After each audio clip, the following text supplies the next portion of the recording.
जय राधा माधव कुंज बिहारी गोपीजन वल्लभ गिरिवरधारी।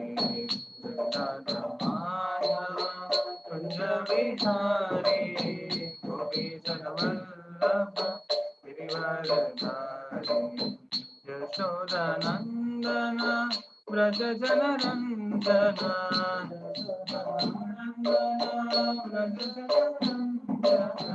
यशोदानंदन व्रज जनरंजना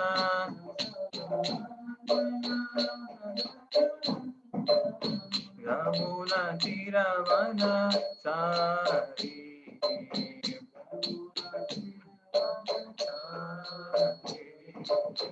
यमुना तीरवन सारी।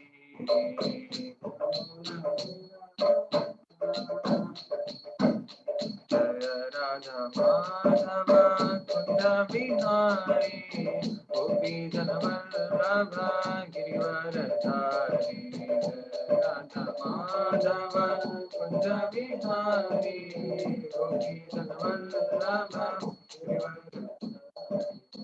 यशोदानंदन व्रज जनरंजना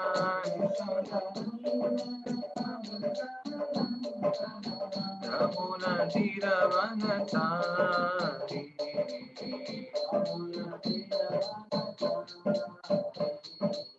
हरे कृष्णा कृष्णा कृष्णा हरे हरे हरे रामा राम रामा हरे हरे। कृष्णा कृष्णा हरे हरे हरे रामा राम रामा हरे हरे। हरे कृष्णा कृष्णा कृष्णा हरे हरे हरे रामा राम रामा हरे हरे।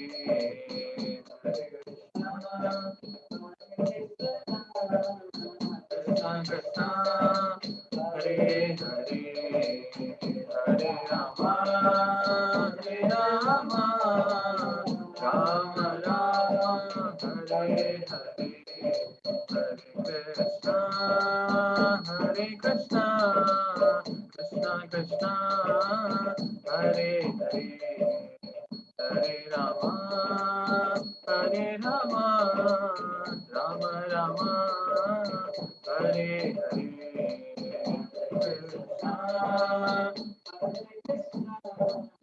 कृष्णा कृष्णा हरे हरे हरे रामा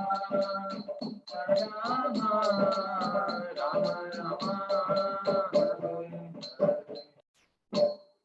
श्री हरिनाम संकीर्तनम। श्रीमद् भगवद गीता की जय।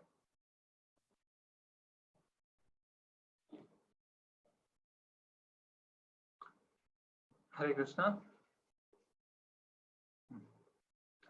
Hare Krishna, we welcome all of you for the Gita Sandesh program. So we are in the third chapter of the Bhagavad Gita. So yesterday already we had started off, we had completed around 24 verses. So today we will continue with the rest. I hope the voice is audible and clear. If it is audible, please type in the chat. Hare Krishna.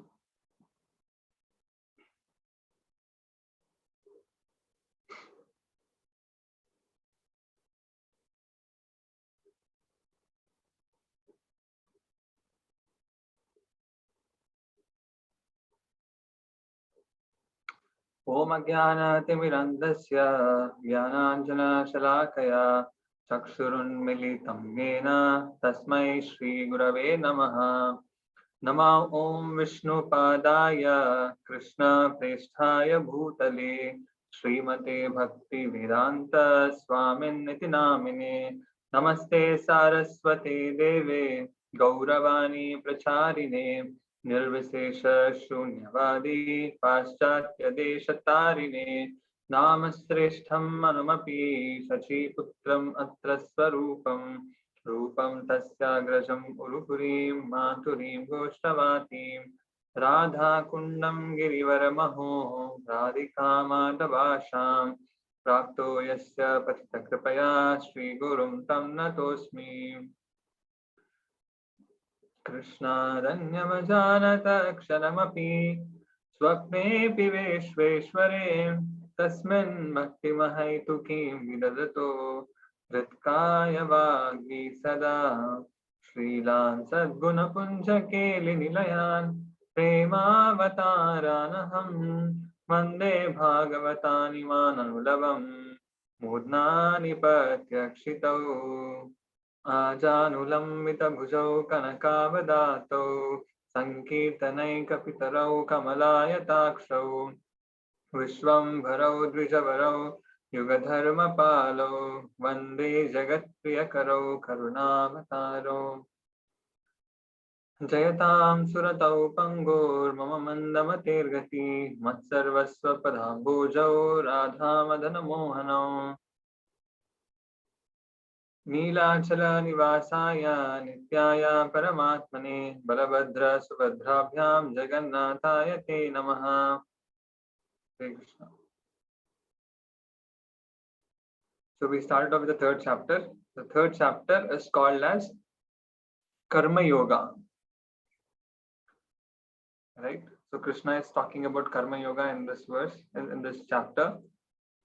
So we had completed till 24 verses. So that is the first part was Krishna is telling to Arjuna that you don't be a pretender.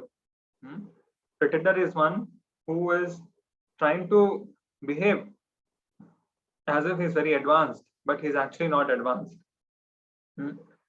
He has actually taken to renunciation. A pretender is one who has taken to renunciation, but he has actually not developed the quality of the heart, the quality of renunciation in his heart.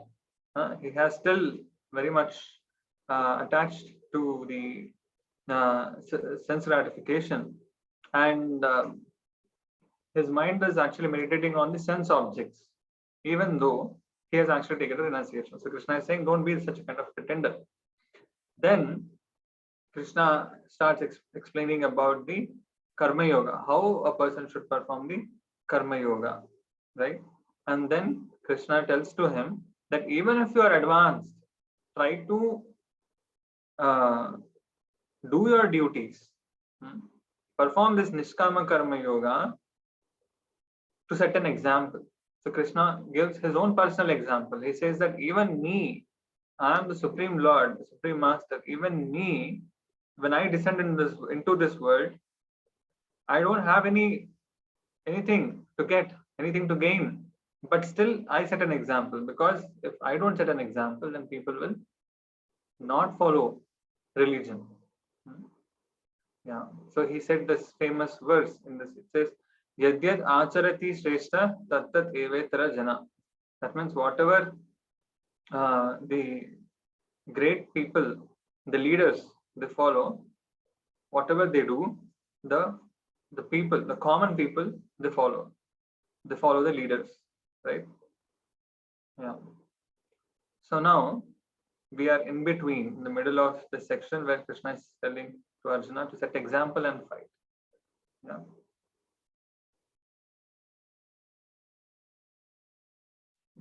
Let's completed this. Keep on to 5. Sektah karmani avidvamso yatha kurvanti bharata kuryad vidvams tatha shaktas chikirshur loka sangraham. Just as the ignorant work with attachment, O Bharata, the wise, desirous to teach the people, should perform work without attachment. See, so ignorant people, what they do, we see most of the people in this world who are ignorant of self-realization, or spiritual knowledge, or ignorant about the spiritual knowledge. So what do? They work with attachment. Naturally, they'll have lots of attachments. But the wise, Krishna is saying, those are intelligent, those who have that knowledge, great knowledge, who are knowledgeable, also what they should do, just to teach the people in general. They should also perform work, but without attachment, right? Such ignorant people should not be instructed to take Jnana Yoga. So those who are ignorant, who have very much attached to the material things of this world, they should not be they should not be instructed to take to Jnana Yoga. Jnana Yoga means renunciation, vairagya. They should not be instructed to become detached, because even if they, because of your instruction, they might become detached. But what will happen? Their heart is not pure, so they can't actually perform Jnana Yoga. Yes, so they'll become a pretender. न बुद्धिभेदं जनयेत् अज्ञानां कर्म संगिनां जोषयेत् सर्वकर्माणि विद्वान् युक्तः समाचरन्. The wise man should not disturb the intelligence of the ignorant attached to results of their work. Engaging in all work with detachment, the wise man should engage them in activity. Okay, so the wise man who is knowledgeable, sometimes what will happen is, because you might be having more knowledge, you might be having more spiritual knowledge, you might have developed a good amount of detachment. But what you might do is, you might force the other people also to become detached in a similar way, but that doesn't happen. So that the wise man should not disturb the intelligence of the ignorant who is attached to the results of their work. So what he should do, he should engage in all work but with detachment, and in that way he should teach the common man. That's what Krishna is saying. So Krishna explains the difference between actions performed by the man of knowledge and the ignorant. So firstly, how ignorant performs action is explained. So how does ignorant people perform their work? Prakrite kriyamanani gunai karmani sarvasaha ahankara vimudhatma kartaham iti manyate.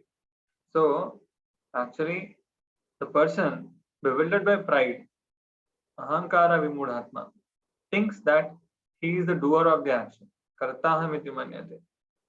But actually, the doer of the actions, which are being done completely by the body, senses, and prana, is made of prakriti. So actually, the actions are actually being performed by prakriti. Prakriti kriyamanani gunai. Gunai means the modes of mental nature. So they actually impel the person to act in a certain way. But a person who is acting, who is ignorant person, he thinks that he is actually doing the action. But actually, no, he is actually doing the action because of the force of the gunas. Okay. So this is an ignorant man. He's thinking that I am the doer.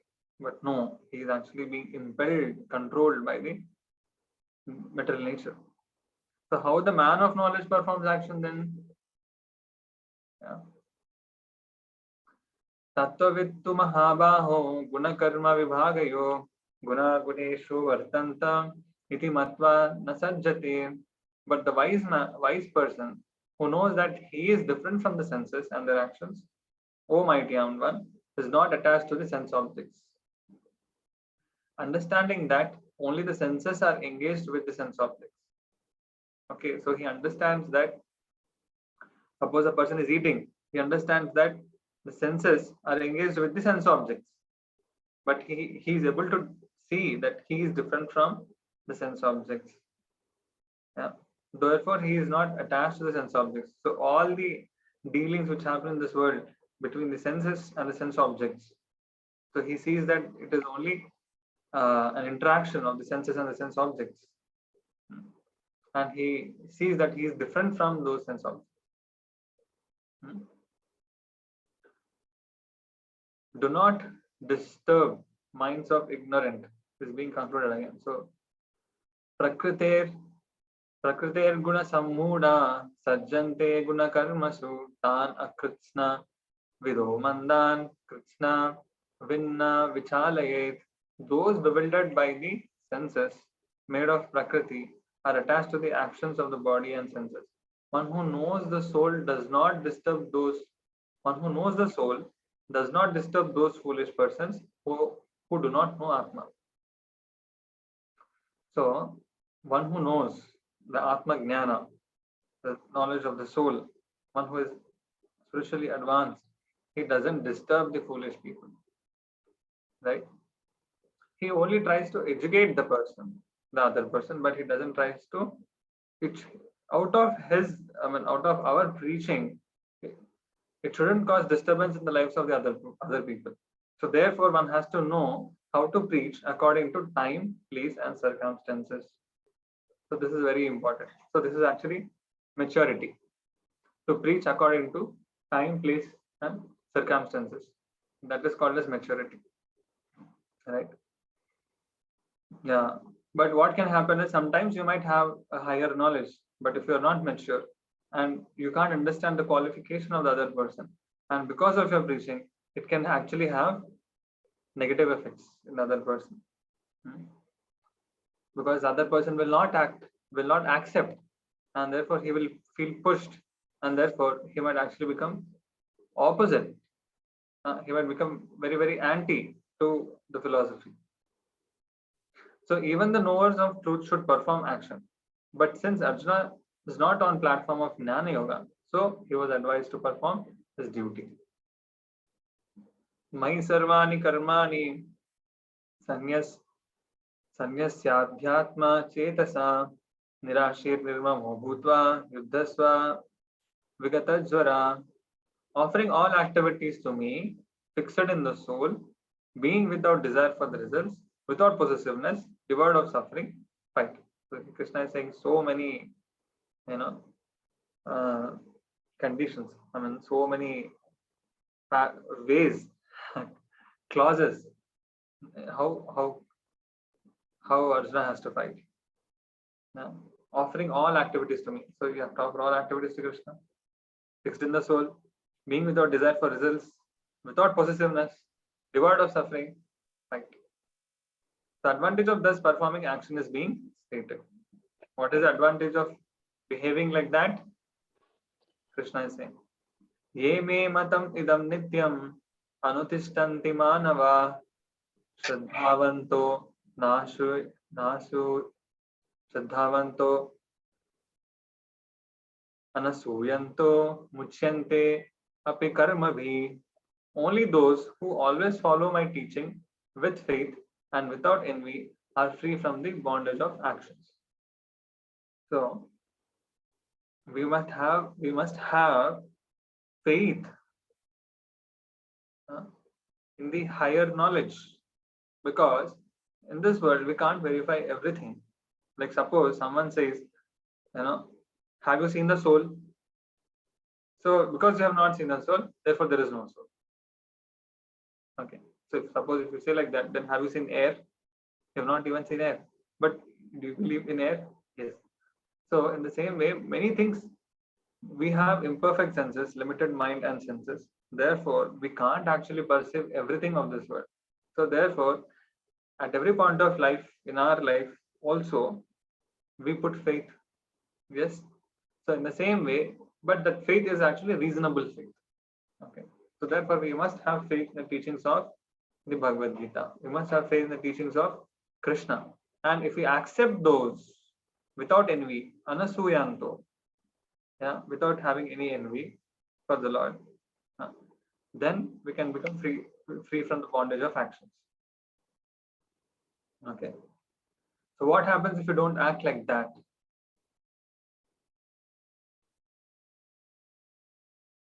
Ye tu etad abhyasuyanto nanutishtanti me matam sarvajnana vimudham stan viddhi nastan achetasaha.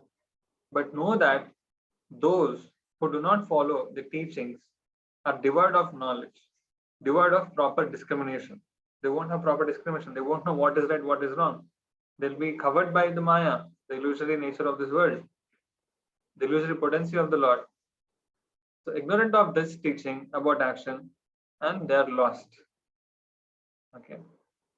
So if it gives such great results, why don't all people perform their duties, restraining the senses and being unattached?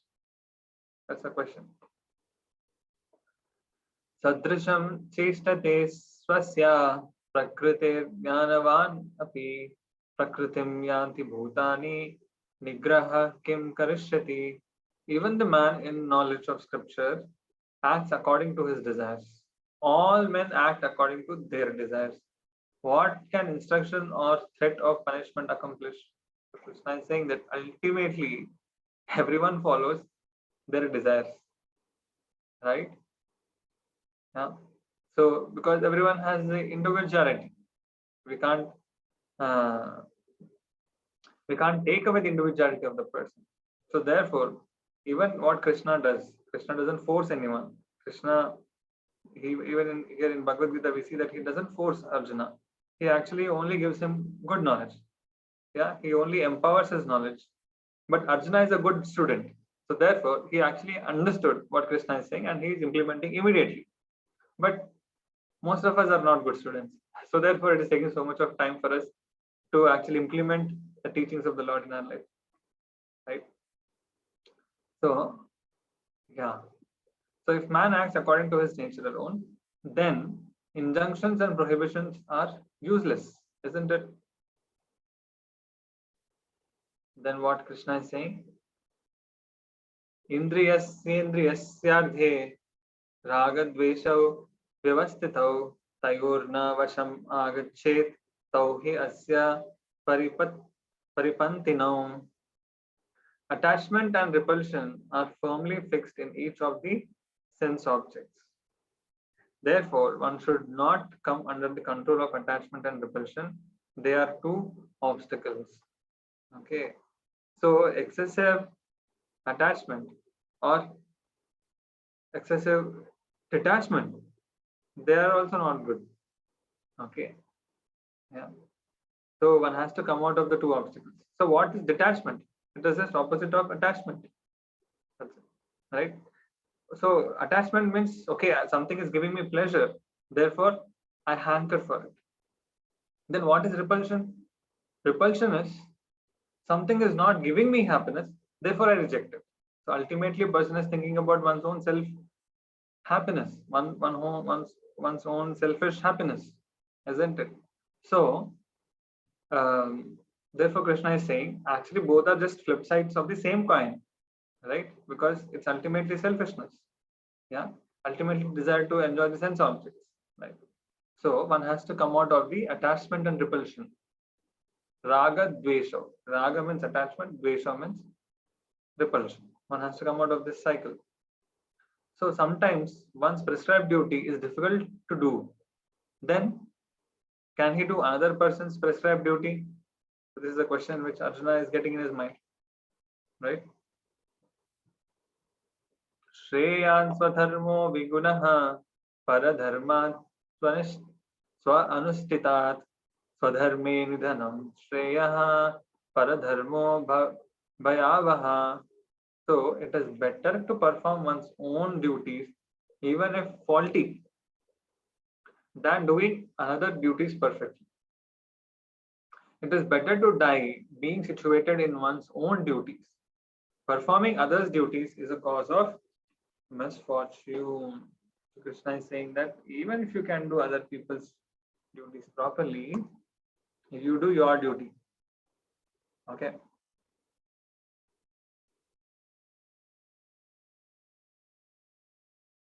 He's saying that you do your duty. It is better to die being situated in one's own duties. Performing others' duties is a cause of misfortune. You know, there was here you can see example of Vishwamitra. Okay, Vishwamitra was actually a Kshatriya, but he wanted to become a Brahmana. So because of that, so many problems had come actually. Okay, so because the nature of the Brahmana is actually supposed to be very, very peaceful. He should be he'll be very intelligent. He knows what is good, what is bad, even if he has a power, you know, but he has control over that power. So then what happened, Vishwamitra, when he tried to become a Brahmana, he um, he gained the power of a Brahmana. He did a lot of tapasya, but he had the pride in his heart, and he had that same anger which is there, uh, and therefore he did some experiment actually. This is about Trishanku. Okay, there's a story, beautiful story, but I can't tell that. It's become very late now. But he didn't have the control to use that power properly, so it caused a lot of problem actually, because the nature doesn't go off very easily. So if with your nature you try to do the action of the other person, which is not according to your nature, then you'll create problems, right? Yeah. Say for example, mother and the father is there. Mother has particular roles and the father has particular roles, right? If you ask the father to do the actions of the mother, he won't be able to do it. There'll be a mess, correct or not? Similarly, if you ask a mother to do something like that of the father, it doesn't work out. It'll cause a mess, isn't it? Like that. So one has to perform his duties. Yeah.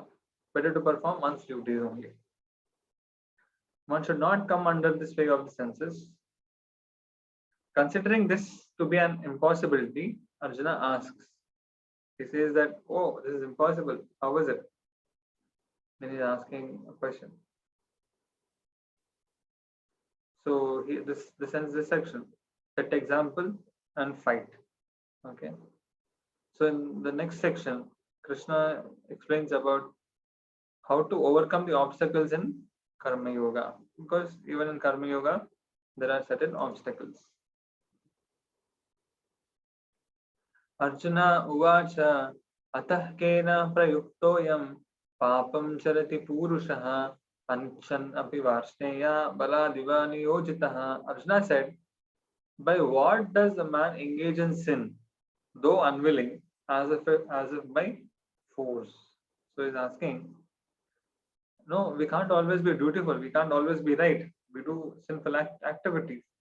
So even though we know, suppose a karma yogi is there, he's sincerely performing karma yoga, but he understands he also fails sometimes. Okay, so why does it happen? So he's asking Krishna, what is that force by which, even though we do something which is we are not unwilling to do? Yeah. Sri Bhagavan Uvacha Kama Esha Krodha Esha Rajoguna Samudbhavaha Mahashano Mahapapma Vidyenam Ihavairinam. The Lord said, it is lust and then anger arising from Rajoguna. Know this as the great devourer, the great sinful one, the enemy. Okay. So Krishna is saying immediately, it is actually the lust, which is the cause of, which is that force which is impelling one to act sinfully. So it is lust, kama, right? And from kama arises krodha. We saw in the second chapter. Dhyato vishayan pumsa sangas te subhajayate sangas sanjayate kama kamat krodho bhi jayate. Okay. So then that from then anger arises. Kama isha, krodha isha, and they arise from rajoguna. That is the mode of passion. So this is a great problem. This is a great sinful one, and this is the enemy which has to be conquered.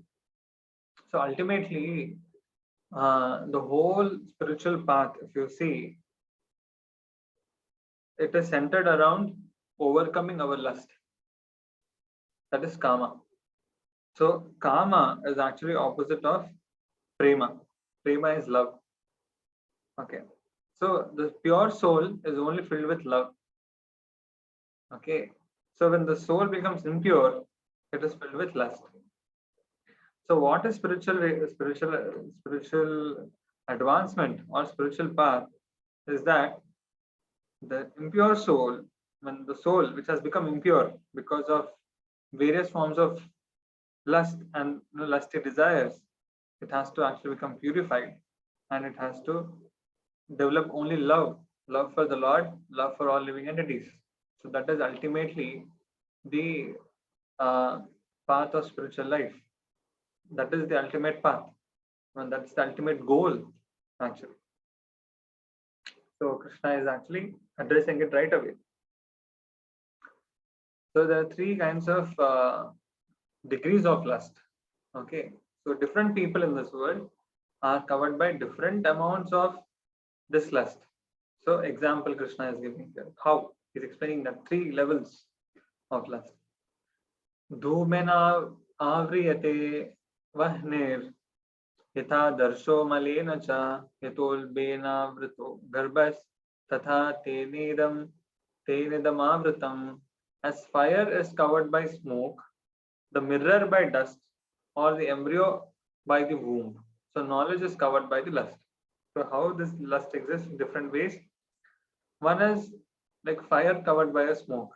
Okay, sometimes you see the fire, on top of that there is a smoke. So the smoke is covering the fire, but still you'll be able to see the fire, right? So this is actually this implies the mode of goodness, that is sattva guna. So sattva guna also does not the person has become perfect. There also some level of lust is there, but that level of lust is actually small. It is not so big, like that of smoke which is covering the fire. So you will be able to see 99.9% of the fire. You'll be able to see. You'll be able to feel. You'll be able to feel the presence, but only slightly the smoke actually blurs the fire. Similarly, those who are in sattva guna, so they will actually be able to feel knowledge. They'll be able to feel the feel the self. They'll be a good level. They'll have a good level of self-realization, right? Yeah.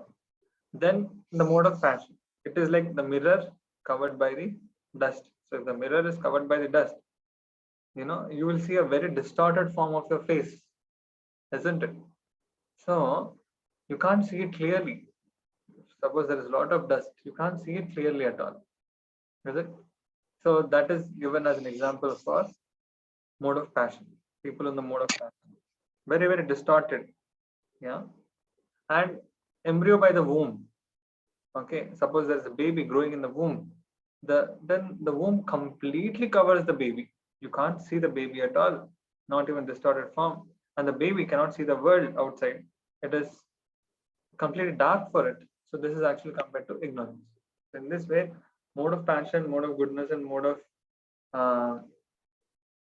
passion, mode of ignorance, and mode of goodness, they actually cover the soul with the lust, different levels of lust. The inimical nature of the lust will be explained. Avrutam jnanametena jnanino nityavairina kamarupena kaunteya dushpurena nalena cha. The knowledge of the jiva is covered by this constant enemy in the form of lust. Okay, the knowledge of the jiva is covered by this. This is a constant enemy, nitya vairina. It is eternal enemy of the jivatma. That is the lust, which is like an unsatisfied fire. Okay, it is the unsatisfied fire, and that is there in our heart. So unsatisfied fire, what happens? Suppose you put more and more fuel in it, it only increases more, right? The more people actually adapt to the path of sense gratification, the more the lust will keep increasing, and the more the fire will keep burning in their heart, and it makes their life very, very miserable, right? So we have to put down this fire. Yeah, so this unsatisfied fire. So how? At least we should not put fuel in the fire. Yeah. So where does this lust reside? Krishna is explaining now. Indriyani mano buddhir asyadishtanam uchyate etarvimohayati esha jnanam avritya dehinam. The senses, mind and intelligence are the seats of this lust. So where is this lust seated? The lust is seated in the senses, okay, in the mind and intelligence. So by these, lust covering the knowledge of the soul bewilders the soul. Okay. It is in the senses. The senses want to enjoy. It is in the mind. The mind is thinking about plans, how to enjoy. It is making plans, how to how it can become happy, how it can, satisfy its senses, and it is making more and more desires and more plans. And what intelligence is doing?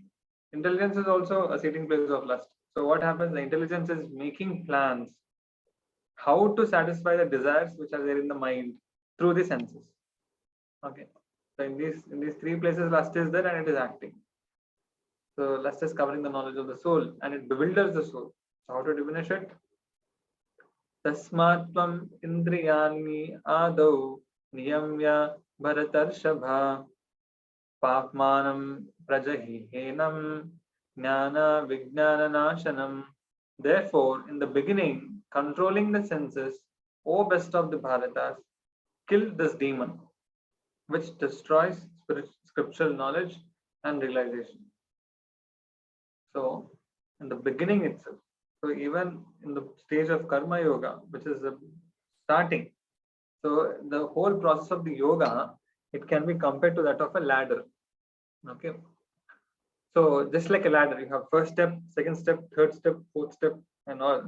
In that way, you actually go from first floor to the second floor. No? In the same manner, the first step, basic thing, is actually varnashrama, that is civilized life. From varnashrama, the next step is karma yoga, that is a person performs his duties very responsibly according to the varnashrama. At the same time, he performs the karma yoga by offering whatever he has, all his fruits, offering the fruits of his actions to the Lord. Okay, and that way he's gradually practicing detachment. Then the next step is Jnana Yoga. What is Jnana Yoga? Where a person has reduced his, his prescribed duties, but is more focused on Jnana. That is, he trying to gain spiritual knowledge. His endeavor is towards gaining spiritual knowledge more and more, rather than just being active, doing his prescribed duties. So he becomes little more detached. And then there is a higher one. Then there is Ashtanga Yoga. And the ultimate is the Bhakti Yoga. Right? So this is the yoga ladder. So senses can be controlled by meditating on the nature of the Atma. Now that Atma is different from body is explained. Yeah. Indriyani parani ahur indrebhya param manaha manasastu paro buddhi yo buddhi paratastu sa. So he's saying that the senses are supreme. Okay, it is said that the senses are supreme, but superior to the senses is the mind. Superior to the mind is the intelligence. What is superior to the intelligence is the Atma. The soul is ultimately superior. Yeah. So senses are subordinate to the mind, and the mind is subordinate to the intelligence, and the intelligence is subordinate to the Atma. So Krishna concludes the topic in next verse.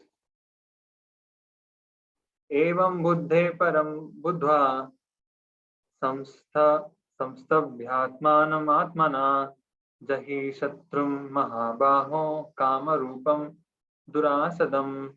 Thus, understanding that the soul is distinct from the intelligence, fixing the mind in the soul by the fixed intelligence, destroy the enemy in the form of lust, which is difficult to conquer, O mighty armed Arjuna.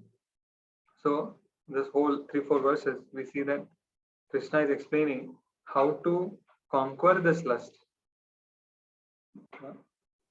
Krishna is explaining how to conquer this lust. So for that, he has actually explained that where this lust is there, and what are the degrees of this lust, how it covers, and then how to actually control this lust. This is given here, that the senses, mind, intelligence, and ultimately the Atma. So the senses are let loose freely. Then what happens? The senses by nature, they run after the sense objects. Then if the senses are not controlled, the mind also mind which is supposed to be superior to the senses becomes subordinate to the senses. Uncontrolled mind.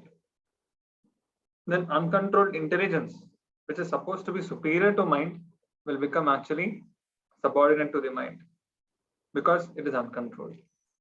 Yeah. Then what happens ultimately is the Atma. Atma also is carried away by the senses. So in this way, a person actually gets lost. Then what the person should do? He has to first, with his intelligence, he has to understand the nature of this world. Then he has to make the mind fix in intelligence. Yeah, he has to make it fixed. It has to with the intelligence, one has to control the mind. Then the mind will naturally control the senses. So in this way, the lust, the enemy on the form of lust can be conquered. Okay.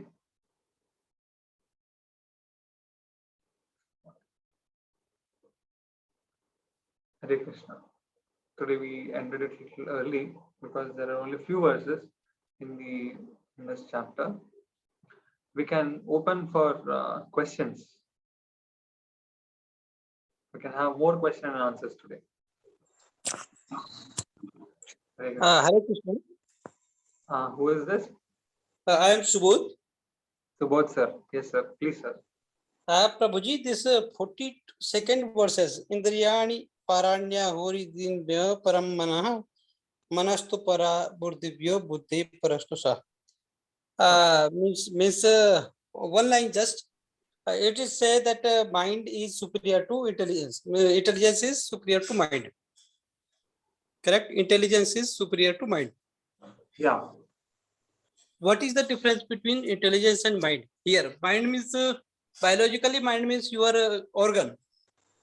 Intelligence will be a quality of that organ. Here, what is the meaning of mind and intelligence? Yeah, this mind and intelligence is not our brain. Yeah, that's what I thought. Therefore, I wanted some. Yeah, they are not our brain. Brain is Yeah, just, yeah. brain is just a part of the body. No, But biological. Yeah, correct. yeah, that's just a physical body.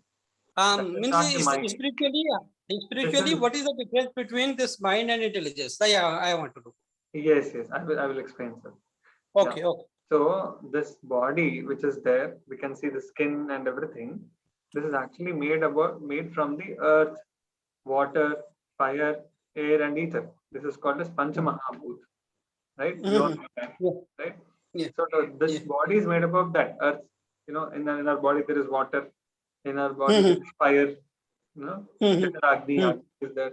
So these are all there in the body. Then what is the mind? Mind is subtle. You know, Mind is subtle. Subtle matlab सूक्ष्म. Okay. बहुत सूक्ष्म है. Yeah, correct. इसको बोलते हैं स्थूल शरीर, जो हिंदी में बोलते हैं. Yeah, this body जो है, this is called as स्थूल शरीर, and inside this body it is called as सूक्ष्म शरीर. Okay. सूक्ष्म. So that is made up of three things. So what are that? Man, buddhi, ahankar. This man, buddhi, ahankar, they are subtle. जो सूक्ष्म. So अगर आप suppose like when you are sleeping in the night, so we see that we get dreams. We are going somewhere, we are seeing something, we are imagining something. Correct or not? Yeah.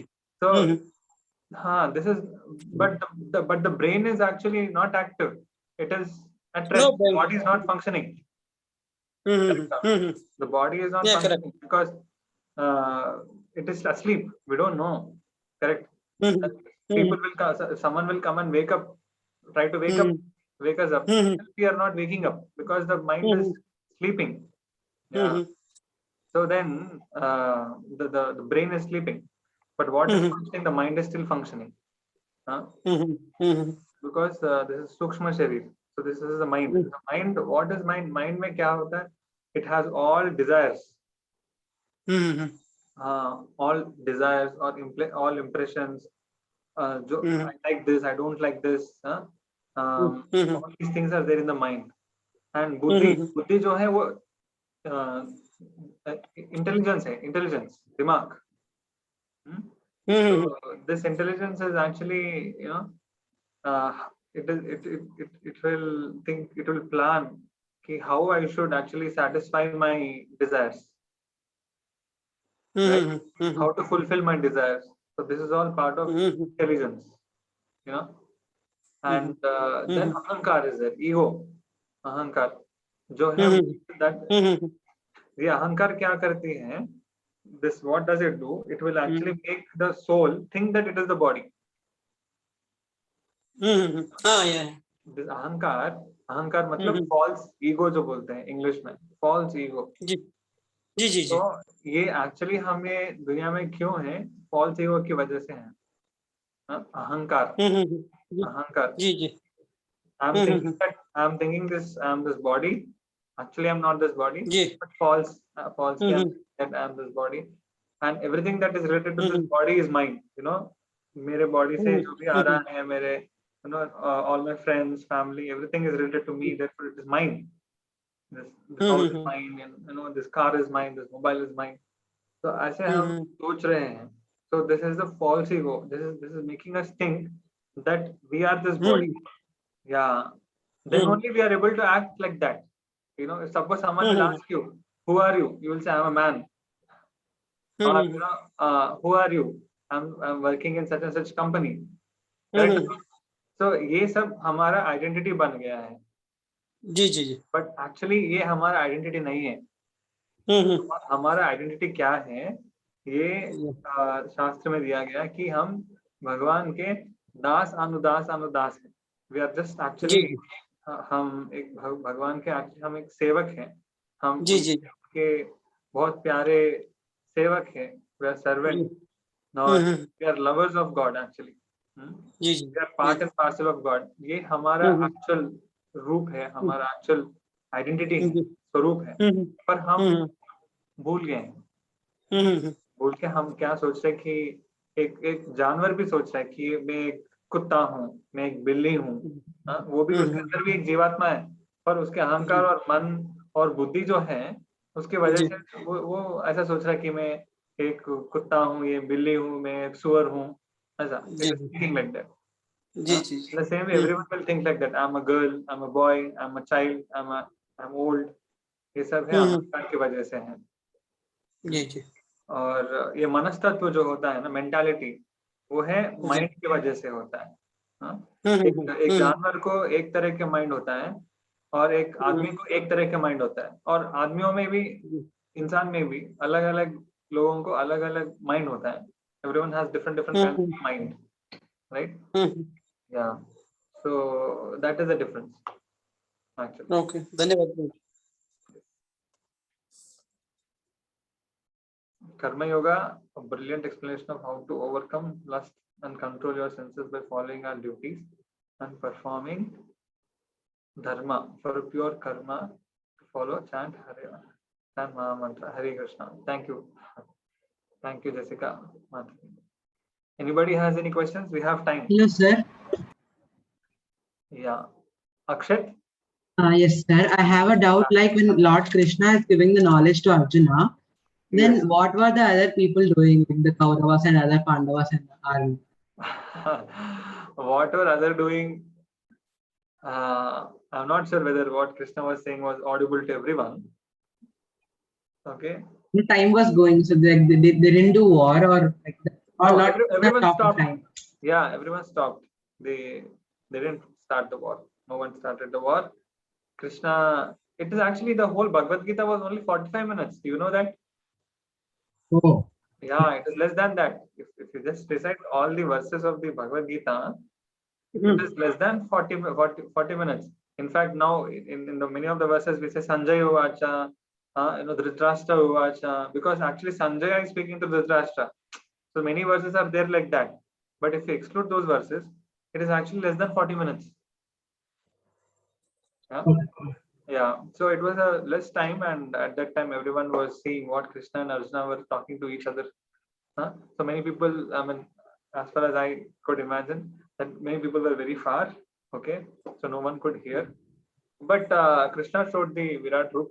At that time, many people actually saw the Virat Roop. That is that. Yeah. Thank you.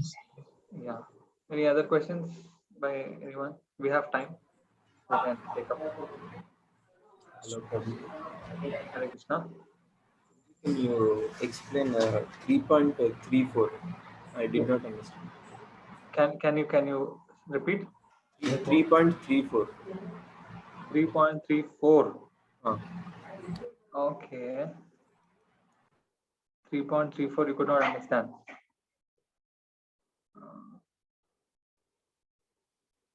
3.34 is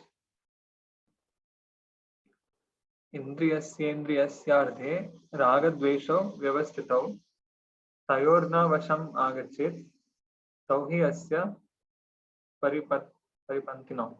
Attachment and repulsion are firmly fixed in each of the sense objects. Therefore, one should not come under control of attachment and repulsion.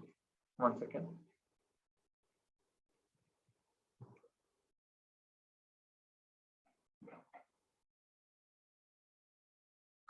So I was telling that attachment and repulsion are the same sides. I mean, two sides of the same coin. Yeah. They are not different. So some people will say, they are, they hate something, Someone might say, I like chocolates. Someone might say, I don't like chocolates. Correct? Liking or not liking is actually same sides of the coin. I mean, two sides of the same coin. Because something is not giving me happiness, therefore I reject it. So attachment and aversion, they're actually same thing. So Krishna is saying that both have to be rejected. So then what one person has to do is that one has to become dutiful. That's what Krishna is saying to Arjuna, that he has to become dutiful. That means even if he likes something or hates something, if it is required, he must do it. Okay. So that is how the dharma is performed. Dharma means even if I don't like to do it, I must do it. Like suppose a mother is there and the mother, she might not want to get up early in the morning, for example, and do the household work, or she might not want to do cooking because she's feeling tired or something, but still it is dharma, she has to do it. That is how we get actually purified. Even if we don't like or liking, then it's wonderful. Suppose the mother likes every day to get up and she's very active, that's wonderful. But if you don't like, even if you're not, but still you try your best to do it, because the children are dependent on her. Correct or not? The husband is dependent on her, for example, right? In that way, a person becomes dutiful. Like similarly, many people, everyone, suppose you have occupied the post, the king is there, the Raja is there, he's been made the king, or the prime minister is there. Sometimes he might be feeling, oh, there's too much of headache, so many files, so many things, so many meetings. But still, as a dharma, he must do it as much as possible. He must try. He should not give up. Okay. So if one has to come to that platform, if one has to come to that platform, one has to come out of this attachment and repulsion tendency. Okay, I hate it, I like it. So whatever I like, I do it. Do what you like. That's what most of the people nowadays, they say the slogan, they follow this, this line in their life. But that is not correct. Even if you don't like, if it is your responsibility, you must do it. Even if you like or not. If you like, that's great. You can do really wonderfully. But even otherwise, one has to do one's responsibility. So that is why Krishna is saying, attachment and repulsion, give it up. That is how you will actually become advanced in Karma Yoga. Yeah. I hope that answered your question. yes, Prabhu. Prabhu, once can you 3.32? I did not understand the pictures. What is connection between the pictures and the meaning of this book? 3.3. 3.2. 3.3 was 3.32 probably. 3.32. 3.2. Ah. Okay. 1 second.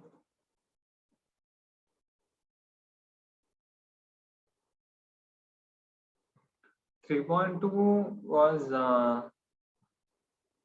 3.32, right? 3.232 is yeah, those who disregard these teachings and do not follow them regularly, they are to be considered bereft of knowledge, fooled and ruined in their endeavors for perfection.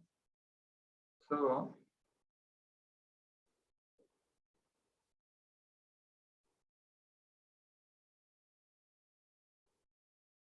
yeah. Mhm. So we actually showed the pictures of Gandhari and Duryodhana. So Duryodhana is an example of this. Okay. So who are devoid of knowledge, yeah, devoid of proper discrimination, right, and ignorant of this teaching about action. What happens ultimately? They are lost.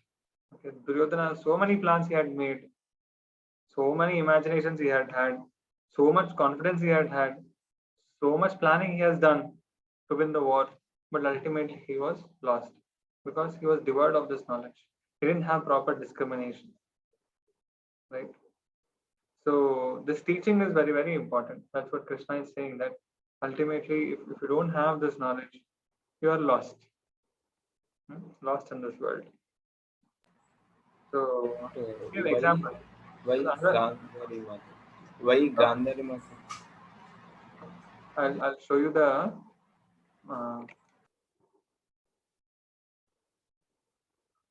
one second.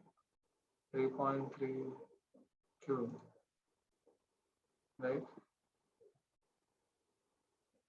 3.32. Let me screen share for you. Yeah, you're able to see? Yeah. So here, yeah, here the picture is there of Gandhari and Duryodhana. So Gandhari is crying that Duryodhana is dead finally. That her children are dead. So this to show that ultimately Duryodhana was lost in the battlefield. So here left side here, Krishna is showing his Virat Roop. So previously also in the assembly of the Kurus, Krishna shows one Virat Roop. So at that time, Duryodhana said that Krishna is just a magician. Okay, he's just a magician. He does some magic. So he's doing some magic here. But he didn't believe that Krishna is the Supreme Lord. And he never took the instructions of Krishna seriously. So therefore, what happened? He was lost. Okay. So this is what we wanted to illustrate. Yes, probably. Thank you. Anybody has any questions? We can take for a few more minutes. If you have any questions.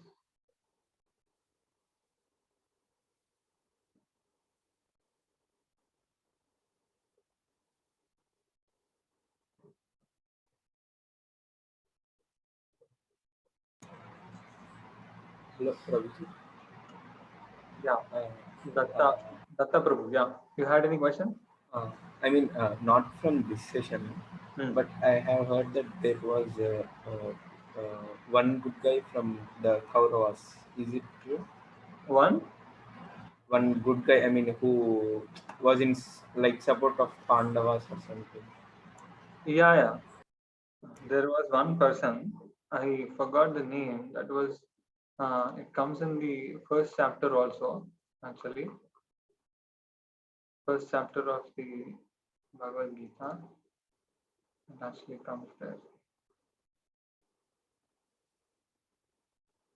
I'll try. I'll try to get this name, and I will post it in the group. Yes, there was one person who actually came and joined, and they're not. I mean, he's not the among the 100 brothers, but he was in the Kaurava side, I mean, kind of a cousin to the Kauravas. He actually joined the Pandavas. I'll find out the name. I'm not getting his name. I'll let you know in the group. Okay.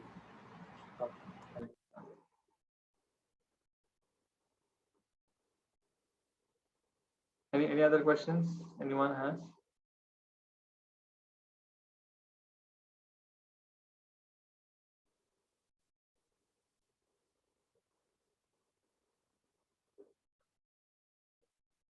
Guruji, it was Satyaki. Hmm? It was Satyaki who supported Satya? Pandavas throughout the war. Okay. He was a devotee of Lord Krishna and a pupil of Arjuna. Is it? Yeah, I'll confirm it. Shalya. Huh? Shalya. No, it was Satyaki. Satyaki. Satyaki. Satyaki. Yeah, Satyaki. Satyaki. And from Kauravas, who supported Pandavas was Yuyutsu. Yutsu. Yeah, he shifts from Kaurava camp to the Pandava camp.